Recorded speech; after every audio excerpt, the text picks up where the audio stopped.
Hello, we are Sarah Bramall and Rebecca Daniel, and together we are the Coaching Catalysts. We're both ICF accredited coaches, we're coach trainers for lead coach training organisations, and we're coach supervisors. And together we work with coaches and professionals, helping them to enhance their coaching practice. We do this via the Coaching Catalyst Collective, which is a service that is designed for coaches who use coaching skills in their work, in their business, to help them to elevate their coaching practice, develop their skills, and enhance their abilities as a coach.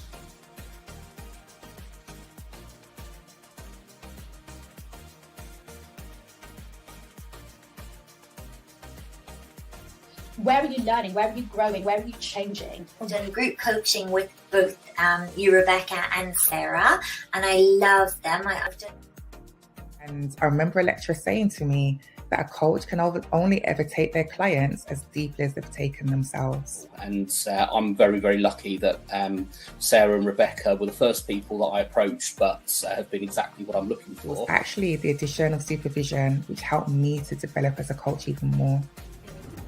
Often have you sacrificed your sleep or skipped your lunch or not booked a doctor's appointment? When we can start to really embrace our clients and their differences, it's then important for us to look at our own biases and our own assumptions. We need employees to be offering some greater flexibility about working hours. You appreciate that us as people will get so much more out of our business if we get so much more out of ourselves. Just loved, having the space to kind of dream. Now I'm reaching my top goal, which I didn't think I'd be anywhere near. And I think without the support of Rebecca and Sarah, I really don't know if I would have got to that point.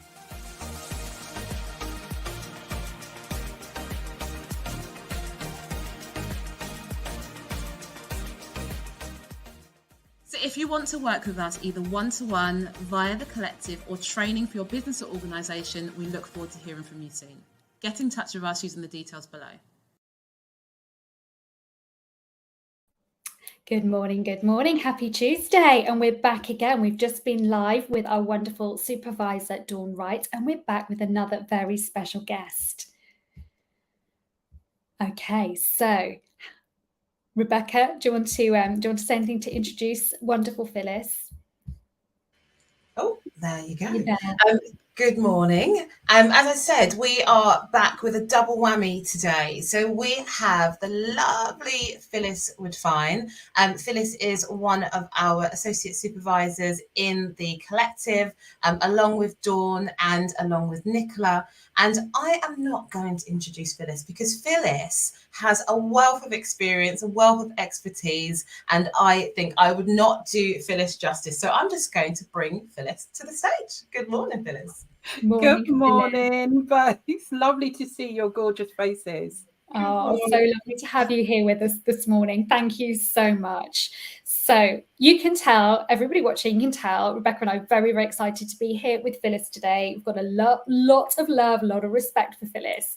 Phyllis, for those people that don't know you, would you mind offering an introduction so that we can start to understand a bit more about who you are and what you do?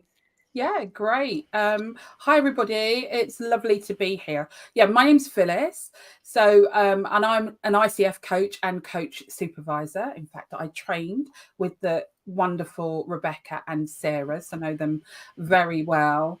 We supervised one another, etc., etc.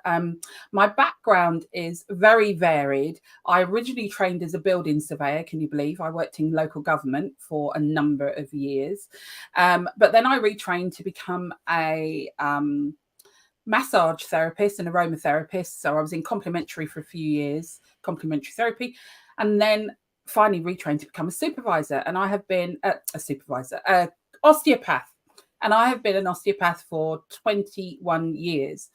The reason why I said about supervising is that I've actually taught osteopathy. So I've taught at 2 universities for a number of years, and I actually did some supervision of osteopaths. So that's probably where my initial bit of supervision came in. I also a qualified NLP, Master Practitioner, a hypnotherapist, Pilates teacher, EFT, number of other modalities, which I use in my practice. So I still see patients. But alongside of that, I coach. So I coach individuals and I supervise coaches, and I love doing that. It's one of the things that's so exciting as far as I'm concerned, because I've seen what supervision has done for my coaching practice and what it can do for others. So that's me. Thank you, Phyllis. And I knew I would get it wrong if I was even going to start listing all of the things. So thank you. And I did not know that you were a building surveyor. So that was another thing that's been added to the list. But what the beauty is about you, Phyllis, is that you can use all of these skills, all of these years of experiences working in different environments, different settings, in your work. So what is it that led you to becoming a coaching supervisor? I think, and thank you for that. Yeah, we could go on forever if I talk about the various things I've done. I think probably what happens for me is that it is all of those various things that I've been involved with. The main connection with all of them, it's dealing with people. So even when I was a building surveyor, I actually worked in environmental health, and I was helping people with their disability, HMOs. I was talking to doctors, social workers, etc. So it's always dealing with people and helping people. And when I finally retrained and became an osteopath, I then got into the teaching world, the lecturing world, and realized this was something that I found really rewarding, helping people to be better at what they were doing. So to become better osteopaths, doing the CPD around that, but also coaching them through life events. So I was student support for something like 15 years, and those students were mature students. And so their problems that they had wasn't so much, I can't do my essay. It was, this life event is happening. My marriage is in trouble, or my children are driving me mad. So you ended up coaching them through that. And that's where I really got introduced to coaching more and more, and realizing what that could do. And then realizing that actually, as a coach, if we have supervision, we can look at what we're doing to help others. I often say that it's shining that floodlight on those things that we're doing. As osteopaths, we have to reflect. It's part of our DNA that we reflect on what we're doing. As coaches, we do that. We reflect on how we've helped that individual, what we might have been able to do better. What we don't do is often look at what we've done and say, I've actually done really well. And a supervisor can help you to pat your own back, to be a cheerleader for you. But they also shine that floodlight on the things that you have been doing, so that you can start looking, well, yeah, that was good. Maybe that could be a bit better. What could I do that's going to help that? So supervision is a way of helping you to move forward and to develop what you're doing in a really ethical and authentic way. And for me, that's what supervision does, and that's what I hope and feel that I help people to do. And that's really why I got into it.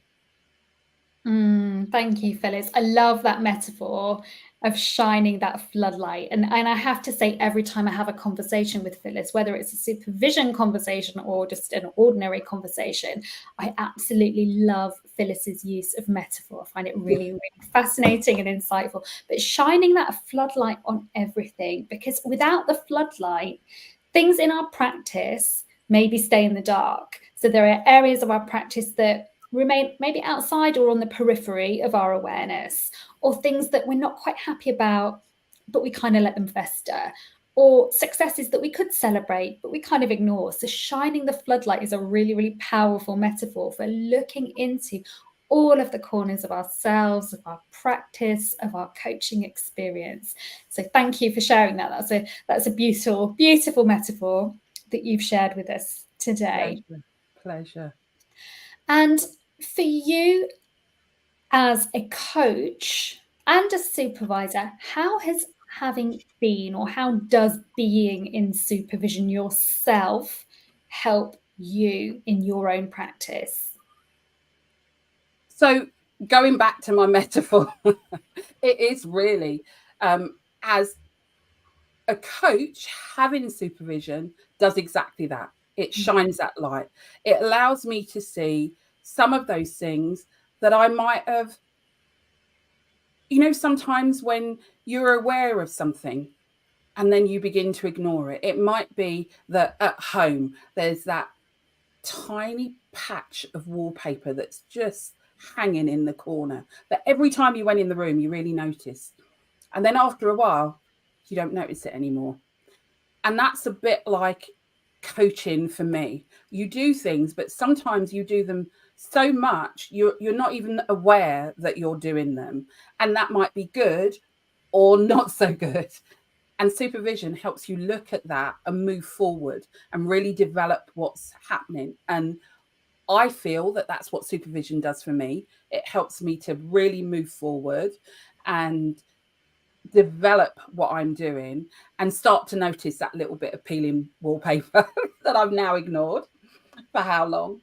And as a supervisor, the beauty of it for me is enabling somebody to start to notice that bit of wallpaper that's stripping in the corner that they hadn't noticed.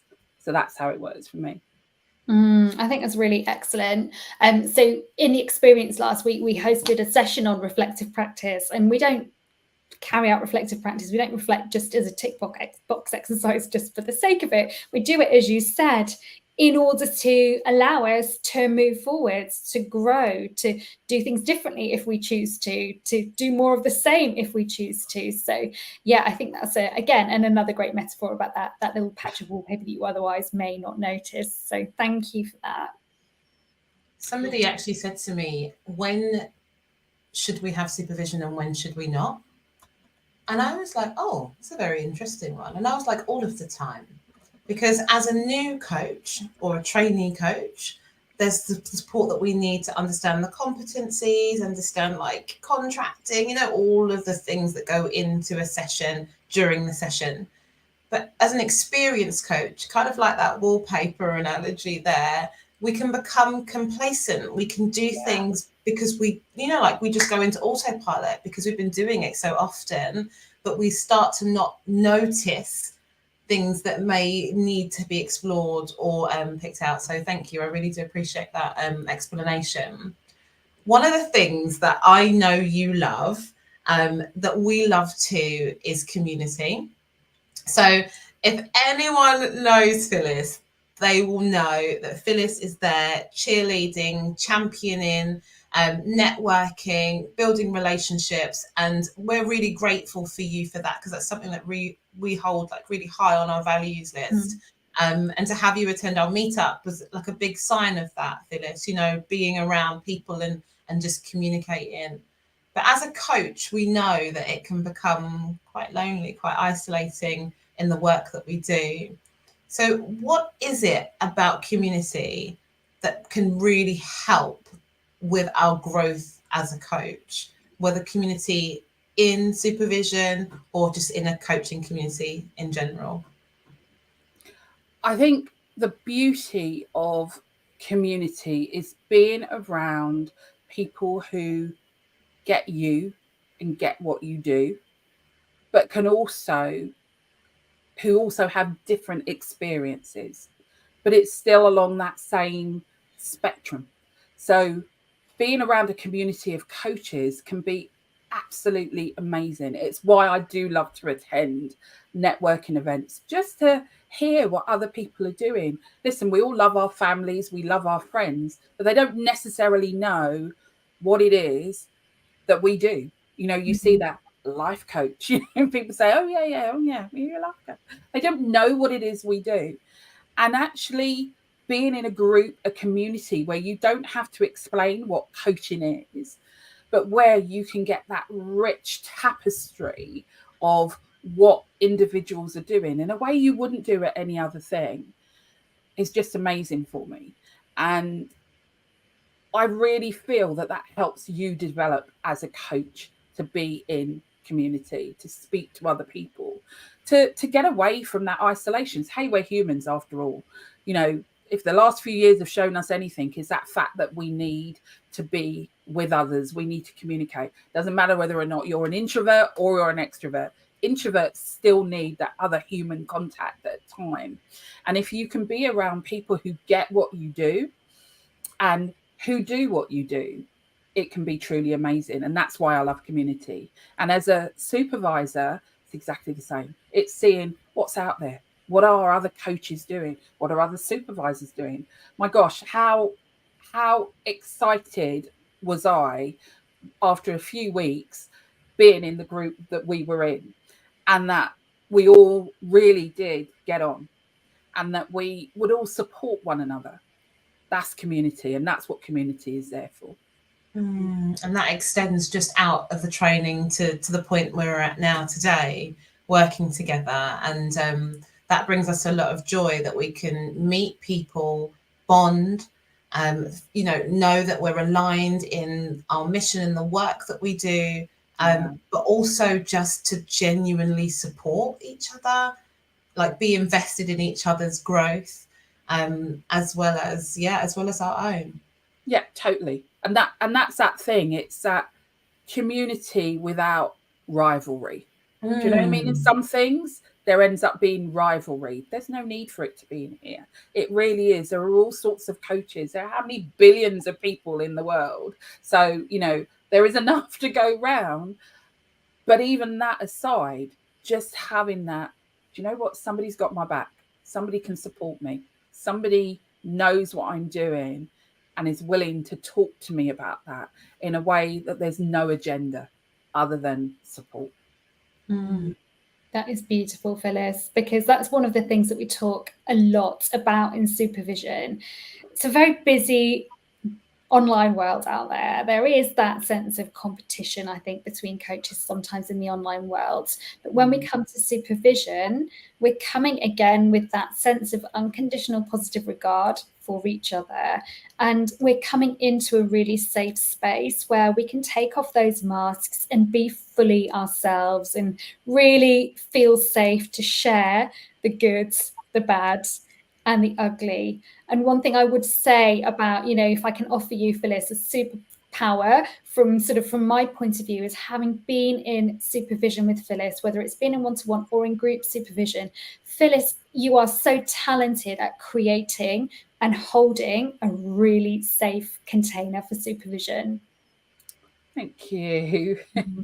Thank you. That's really lovely. And honestly, that does warm my heart, but it is one of the things that I try to do. I think, that addition of my 30 years in complementary health and dealing with patients who have some really hard things going on and need a safe space to talk about it. That's part of what's created that. But as well, my sort of like 20 years of being in higher education and, seeing how those people navigate their world and the spaces they then need to be able to carry on in that world. I think some of that is what's created me as I am now. And also, obviously, being in those worlds and having that support, when I was training, having that support and recognizing it. And I just really want to try and create that for other people. It's that old adage of do unto others as you'd want done to you. And it's exactly that. I want to create the space that I would like to be in and really take on board if somebody says, do you know what? That's something there wasn't quite right. If it wasn't quite right, what can I do to make it better? So, for me, that's wonderful. Thank you so much for saying that. No, thank you very much for your time here, your time that you're going to give to the collective. And I think on that note, we will start to wrap up. But anyone who is lucky and fortunate enough to be in your group, I know, and Sarah knows, will have a really great experience. And I can't wait to see the transformations and just learnings that come from that space. So thank you. If others were looking to connect with you, Phyllis, where is the best place for them to go to? So I'm on LinkedIn. I'm trying to do more on LinkedIn or on Facebook. So I'm on there under my name. So I think on LinkedIn, I'm under Phyllis Coach. And obviously, as I said, on Facebook, I'm there, or they can go on my website. Okay, perfect. So what we're going to do is we'll put all of those comments, all of those links in the comments below. Please do go to bit.ly/the coaching collective, and you will see Phyllis's bio there, her lovely picture, the dates for her supervision. And I am going to say farewell to Phyllis for now, and we will speak to you very, very soon. Thank you so much, Phyllis. Wasn't that a wonderful conversation? It was really lovely. So for those who are thinking, when is Phyllis running her sessions? She is doing Saturdays 10 a.m. to 11:30 a.m. And that first Saturday is the 14th of October. She's got 5 spots available. So it's first come, first serve. So please do go to bit.ly/coaching-collective. Have a look at Phyllis, Dawn, Nicola, see which supervisor would best suit you right now. The beauty about being in the collective is that after 6 sessions, there's flexibility to move around with supervisors as well. So please do feel that you can have that option of choice, because that's really important. Sarah and I always recommend that it's great to experience different coaching styles, different mentor styles, different supervision styles, training styles. So please do check that out. Okay, super. Thank you, everybody who's joined us today. Any questions or to book a call to find out if supervision and the collective are right for you, don't hesitate to send us an email or send us a message. Take care, everybody. Have a great rest of the day.